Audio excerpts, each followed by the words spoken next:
ग्रीष्मकालीन शिविर चल रहा है। शाम के समय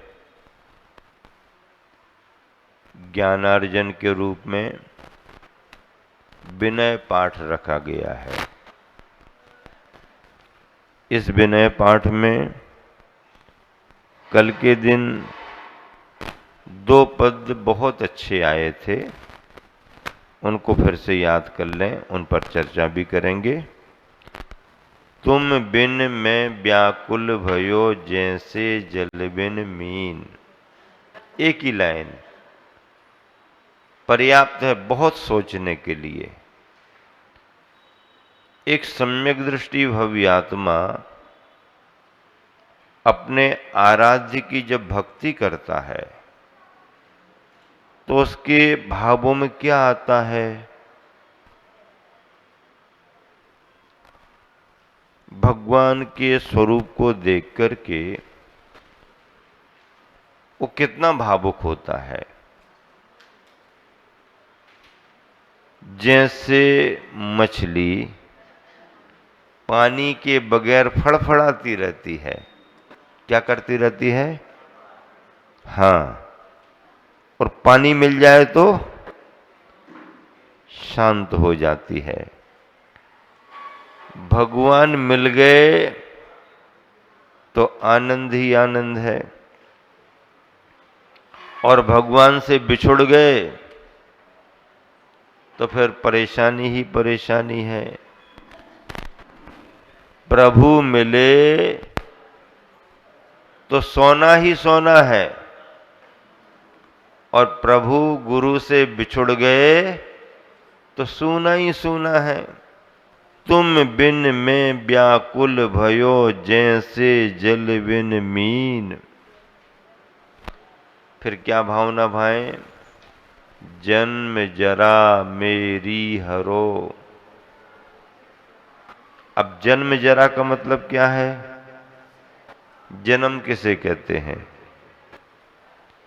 4 गतियों में जीव की जो शरीर के साथ उत्पत्ति होती रहती है उसको जन्म कहते हैं। जरा किसे कहते हैं? आयु कर्म का उपभोग करते हुए समय बीतने पर शरीर में जो वार्धक्यपना आता है उसको जरा कहते हैं। जरा यानी बुढ़ापा। जरा के चिन्ह लक्षण जो हैं ये मनुष्य और तिर्यंचों के शरीर में ही दिखाई देते हैं। स्वर्ग के देवी देवताओं में और नारकियों में जरा बुढ़ापेपन के लक्षण दिखाई नहीं देते, और भोग भूमि के जीवों में भी नहीं दिखाई देते हैं। वो यथावत बने रहते हैं। मनुष्य और त्रियंचों में जन्म के साथ जरा, और जरा के बाद क्या आती है? जरा के बाद क्या आता है? मरण। जन्म जरा मरण। आप पूजन में पहला जो भी समर्पित करते हो उसमें क्या भाव करते हो? जन्म जरा मृत्यु विनाशनाय क्या? जलम नरपामती स्वाहा। एक व्यक्ति ने हमारे से तर्क कर दिया कि महाराज जी, पूजा करने के क्रम में पहले नंबर पर ही भगवान से क्या मांग लिया? जन्म जरा और मृत्यु का निवारण हो। अब जब पहले ही नंबर पर जन्म जरा मृत्यु का विनाश मांग लिया तो बची पूजा बची क्या? अब पूजा में क्या मांगे हैं? अब जब जन्म जरा और मृत्यु का विनाश ही हो रहा है, वो मांग ही लिया है, तब मांगने को बचा क्या? पूजा खत्म कर दो।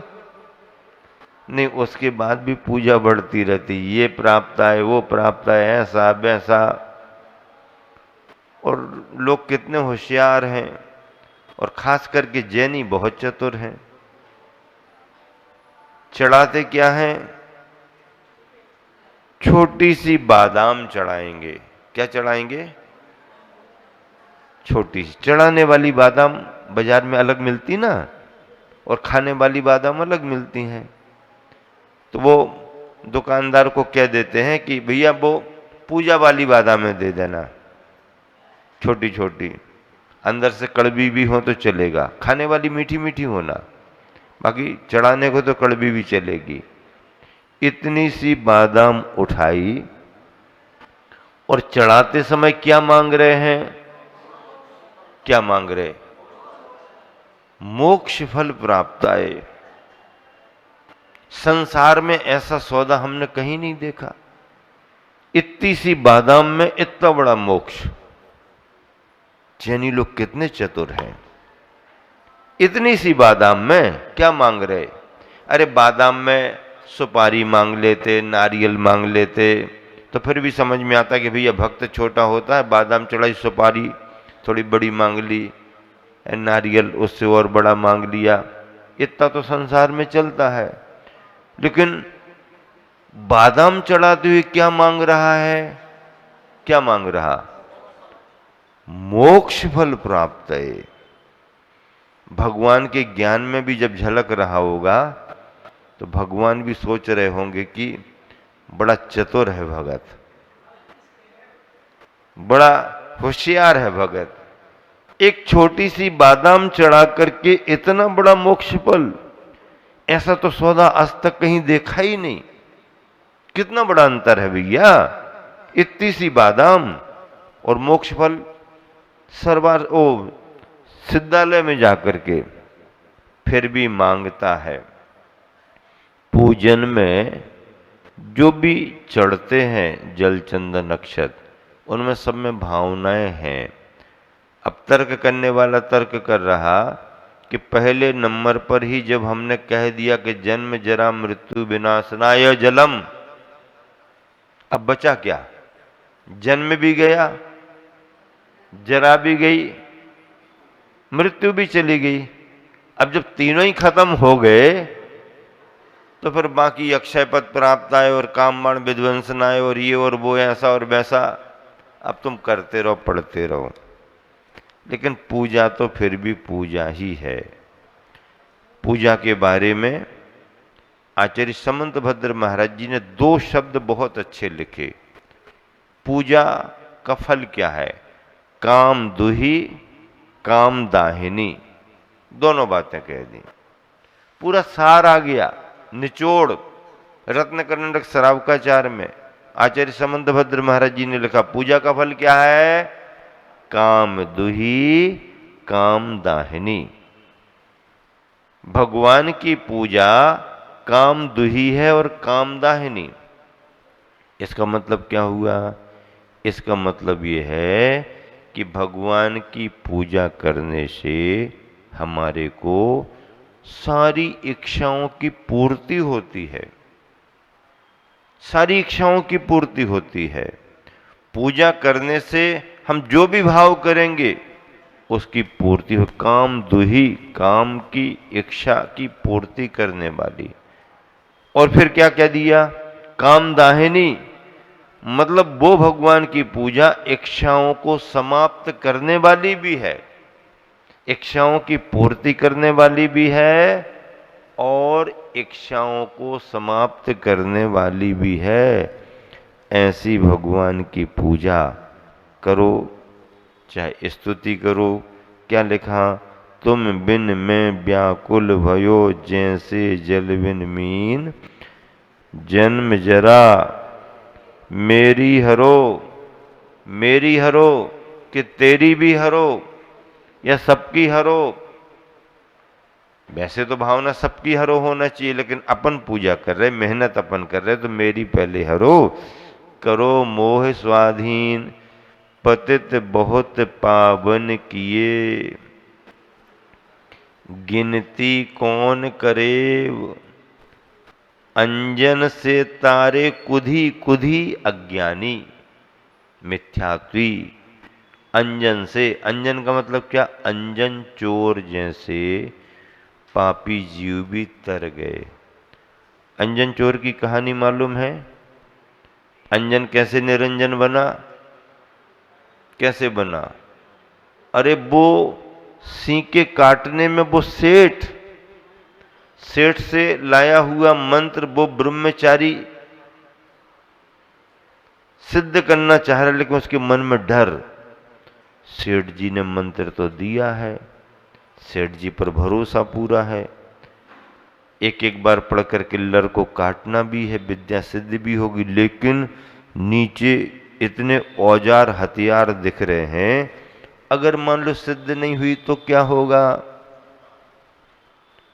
वो धर्मात्मा ब्रह्मचारी भी संशय में फिर उतर रहा, फिर बैठ रहा, फिर उतर रहा, फिर बैठ रहा। और ये अज्ञानी मिथ्या दृष्टि अंजन चोर चोरी करके भागा, पुलिस वाले पीछे लग गए, चारों तरफ से घेर लिया।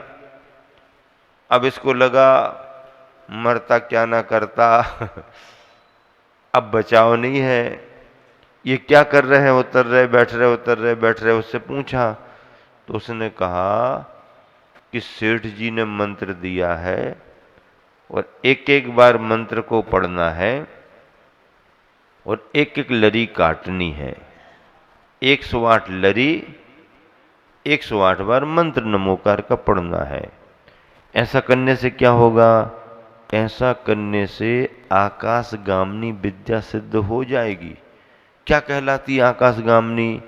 आप आकाश में कहीं भी गमन कर सकते हो। अच्छा, फिर तो ये अच्छा उपाय है। पुलिस वाले तो सब तरफ से लगे हुए हैं, इसी को सिद्ध करते हैं और आकाश में उड़ जाएंगे, आकाश में उड़ जाएंगे। चलो बैठो, बताओ मंत्र। अब मंत्र उसने पहली बार सुना, चोर था, चोरी करता था, कहीं धर्म मिला नहीं, कहीं संस्कार मिले नहीं। पहली बार उसने उस बटुक ब्रह्मचारी से नमोकार मंत्र सुना, उसे बड़ा अटपटा लगा और हड़बड़ी हड़बड़ी में उसने सुना तो वो पूरा ख्याल भी नहीं रख पाया। जल्दबाजी में ऐसा ही होता ना। अब पूरा विश्वास था सेठ जी का दिया हुआ मंत्र है, गलत साबित नहीं हो सकता और हमें तो बचना है। बैठ गया, अब विचार करने लगा, एक बार पढ़ेंगे और एक लड़ काटेंगे तब तक तो पुलिस वाले आ जाएंगे, फिर तो मामला ही बिगड़ जाएगा ना, पूरा मंत्र ही नहीं पढ़ पाएंगे। तो उसने सोचा कि एक एक बार में क्यों लड़ को काटे, एक ही बार में काट दो ना। अब मंत्र याद किया तो मंत्र ख्याल में आया नहीं। फिर वो क्या मंत्र था, क्या मंत्र था? आड़म ताड़म कछु न जानम सेठ वचन परमानम। वो ने क्या नमो नमो सुनाया था वो तो हमें याद नहीं है, लेकिन आड़म ताड़म कछु न जाड़म सेठ वचन परमाणम, सेठ जी ने कहा है तो प्रमाण है, क्योंकि वो धर्मात्मा है। और ऐसा करके पूरे विश्वास से उसने एक ही बार में सारी लरी काट दी। जब लरी काट दी तो आकाशगामिनी विद्या आ गई। बताइए मुझे आपका क्या आदेश है, आपको कहां पर चलना है? कहां पर चलना? अब पुलिस वालों से तो बचना है, कहां चलना? सुनो, जहां पर वो सेठ जी हो वहां पर ले चलो। सेठ जी जहां पर हो। सेठ जी उस समय कैलाश पर्वत की वंदना करने को गए, विद्या उस अंजन चोर को वहां ले गई। सेठ जी के पास ये गुरु मान करके कि इनके मंत्र ने मुझे बचा लिया, सेठ जी के पास जाके जब नमस्कार करने लगा तो सेठ जी ने कहा, नहीं, मैं जिनकी वंदना करने को यहाँ आया हूँ, ऐसे गुरु महाराज निर्ग्रंथ मुनि विराजमान है, उनकी वंदना करो। वो चोर वहां चला गया। पहली बार उसने बिना कपड़े वाले महाराज को देखा, देख करके आश्चर्यचकित हुआ। ऐसा भी हमारे को क्या उपदेश है, हमारा कल्याण कैसे होगा। उन्होंने समझ लिया कि ये जीव भव्य है, अज्ञानी है, मिथ्या दृष्टि है, कोई बात नहीं, पर भव्यत्व भाव इसके अंदर है। उन्होंने संबोधन दिया, समझाया, व्रतों का, दीक्षा का महत्व बताया। उसके परिणाम बढ़ गए। परिणाम इतने विशुद्ध हुए कि उस अंजन चोर ने उसी समय उन मुनि महाराज से दीक्षा ले ली। और कहानी में ये लिखा कि दीक्षा लेने के बाद फिर तप और ध्यान करके उस अंजन चोर ने उसी भाव से मोक्ष भी प्राप्त कर लिया। निस्संकित अंग में अंजन चोर प्रसिद्ध हुआ। कोई शंका नहीं, कोई संदेह नहीं। बस ऐसा विश्वास जिसके मन में धर्म के प्रति जम गया तो उसका बेड़ा पार हो जाता। अंजन से तारे कुधी।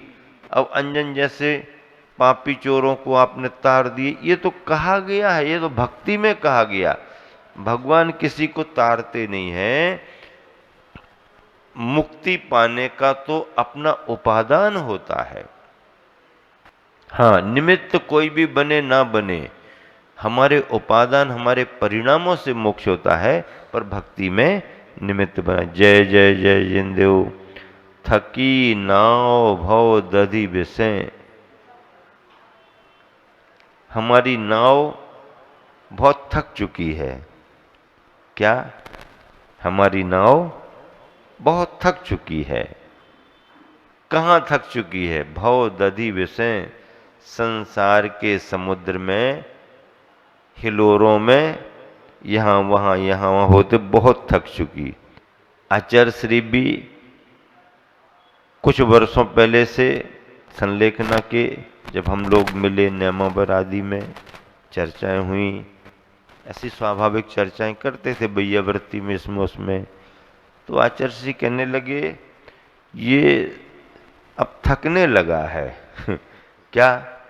ये शरीर अब थकने लगा है, फिर भी इससे काम लेना है। क्यों? क्योंकि इसको वेतन देते हैं ना, वेतन देते हैं तो इससे काम तो लेना ही चाहिए। थकी नाव भव दधि विषय, तुम प्रभु पार करे। हे भगवान, मेरी इस नाव को आप पार करा दो। खेवटिया तुम हो प्रभु, जय जय जय जिन देव। हमारी नाव के खेवटिया आप हो।